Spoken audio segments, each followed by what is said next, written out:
प्रत्येक मनुष्य जानता है कि मृत्यु जीवन का अनिवार्य अतिथि है। जिसने जन्म लिया है उसका मरना निश्चित है। मृत्यु इतनी अधिक आत्यंतिक और अनिवार्य निश्चित है कि उससे ज्यादा निश्चित और कुछ नहीं है।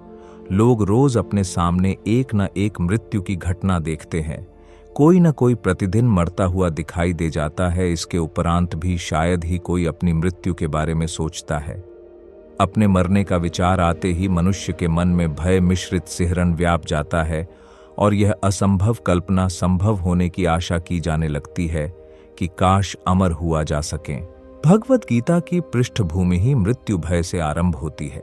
स्वजनों के मोह से वशीभूत होकर अर्जुन युद्ध न करने की इच्छा व्यक्त करते हुए कहते हैं, हे कृष्ण, मुझे न तो विजय की आकांक्षा है, न राज्य की और न सुखों की। स्वजनों को मार के यदि विजय, सुख, राज्य, भोग आदि उपलब्ध हो जाए तो उसका क्या मूल्य है। जिन लोगों के लिए मुझे राज्य, भोग और सुख अभीष्ट है, वे ही ये प्राणों की और धनों की बाजी लगाकर उस युद्ध में लड़ने के लिए तैयार है। इन लोगों को मारने से हमें कौन सी प्रिय वस्तु मिलेगी। स्वजनों को मारकर हम कैसे सुखी हो सकेंगे। इससे तो कुल का ही नाश होगा। अपने स्वजनों का नाश करने के कारण उत्पन्न हुए दोष से हमें पाप ही लगेगा। अर्जुन न तो कायर थे और न ही युद्ध से भागने के स्वभाव वाले। स्वजनों के प्रति मोह ही वह कारण था जिससे प्रेरित होकर वह युद्ध न करने की बात कर रहा था। इस मोह को निरस्त करने के लिए भगवान श्री कृष्ण ने यही कहा कि मनुष्य मरण धर्मा है।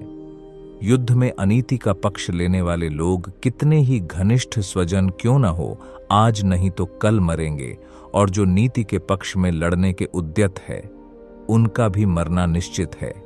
अतएव मृत्यु के भय से उपराम नहीं होना चाहिए।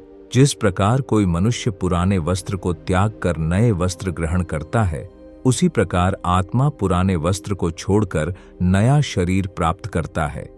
पुराने वस्त्र को छोड़कर नए वस्त्र पहनने वाले व्यक्ति के शरीर में कोई परिवर्तन नहीं होता। वैसे ही पुराने शरीर को छोड़कर नया शरीर ग्रहण करने वाली आत्मा भी वही रहती है, उसमें कोई परिवर्तन नहीं होता। मृत्यु की इतनी स्पष्ट मीमांसा कदाचित ही किसी अन्य स्थान पर मिलती हो, और भगवत गीता का जितना अध्ययन या पाठ किया जाता है, शायद ही किसी अन्य हिंदू ग्रंथ का पाठ किया जाता हो। फिर भी लोग मृत्यु से इतने भयभीत रहते हैं कि लगता है शायद ही किसी ने इन तथ्यों को गंभीरता पूर्वक लिया हो। सत्य को गंभीरता से समझा जाए अथवा उथले मन से देखा जाए, उसका निश्चित प्रभाव पड़ता है। उदाहरण के लिए, आग को छूने पर जल जाने की वास्तविकता किसी भी ढंग से समझी जाए, गंभीरता से या अगंभीरता से, एक बार समझ लेने पर छोटा बच्चा भी आग से सतर्क रहता है। फिर क्या कारण है कि आत्मा की अमरता और शरीर की वास्तविकता जानने मानने के बाद भी लोग मृत्यु से भय खाते हैं। लोग किसी मकान को गिरते या जलते देखकर अच्छे से अच्छे और कीमती से कीमती भवन को छोड़कर भागते हैं, यह जानकर कि मकान गिर रहा है या गिरने वाला है। फिर मृत्यु को निश्चित जानकर अधिकांश लोग मरते समय रोते कलपते क्यों हैं? क्यों चेष्टा करते हैं कि किसी प्रकार मृत्यु को टाल दिया जाए? बच्चे भी पुराने वस्त्र उतारकर नए वस्त्र पहनते समय उल्लास से भर उठते हैं, तो क्या मनुष्य का बौद्धिक और मानसिक स्तर बच्चों से भी पिछड़ा हुआ है, जो मृत्यु की वास्तविकता को जानकर उसे नए जीवन की तैयारी का सूत्रपात समझकर भी दुखद घटना के रूप में लेता है और आजीवन उससे बचने की निष्फल चेष्टा करता है? गीता कहती है, जो इस आत्मा को मारने वाला समझता है तथा जो इसको मरा मानता है, वे दोनों ही नहीं जानते, क्योंकि यह आत्मा वास्तव में न तो किसी को मारता है और न किसी के द्वारा मारा जाता है। गीता में भगवान श्री कृष्ण कहते हैं, जिस प्रकार मनुष्य पुराने वस्त्रों को त्याग कर दूसरे नए वस्त्रों को ग्रहण करता है, उसी प्रकार जीवात्मा पुराने शरीरों को त्याग कर दूसरे नए शरीरों को प्राप्त होता है।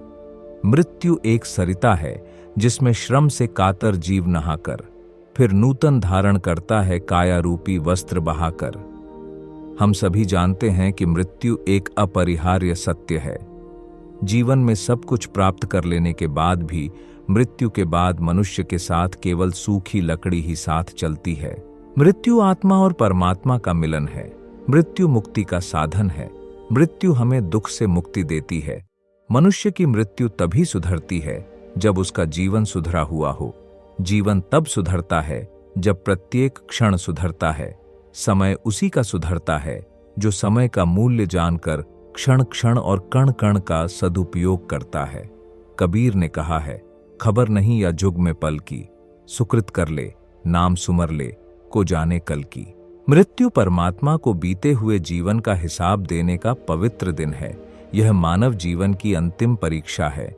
मनुष्य को जीवन भर धीरे धीरे अपनी मृत्यु की तैयारी करनी चाहिए, लेकिन मनुष्य अपने जीवन में सभी कार्यों, बच्चे के जन्म की, शिक्षा की, विवाह की तैयारी करता है, परंतु मरने की तैयारी नहीं करता है। इसी कारण अंतकाल निकट जानकर वह घबराता है कि भगवान पूछेंगे, मैंने तुम्हें आंखें दी, वाणी दी, कान दिए, तन और मन दिया, तुमने उनका क्या उपयोग किया? मृत्यु को सुधारना है तो प्रतिक्षण अपनी आंख का, वाणी का, हाथ पैरों का, धन का सदुपयोग करना चाहिए। और इनका सदुपयोग कैसे किया जाए? भगवान श्री कृष्ण ने गीता में कहा है, मुझ में मन लगा दो, मुझ में ही बुद्धि लगा दो। ऐसा करने से मुझ में ही निवास करोगे, अर्थात मुझको ही प्राप्त होओगे, इसमें कुछ संशय नहीं है। काम का नाश करके भक्ति और प्रेममय जीवन जो जीता है, वह काल पर भी विजय प्राप्त कर लेता है और उसका मृत्यु भय छूट जाता है। मरते मरते जग मुआ मरनी न जाना कोय, ऐसी मरनी मर चलो बहुरी न मरना होए। मरते मरते जग मुआ मरनी न जाना कोय, ऐसी मरनी मर चलो बहुरी न मरना होए।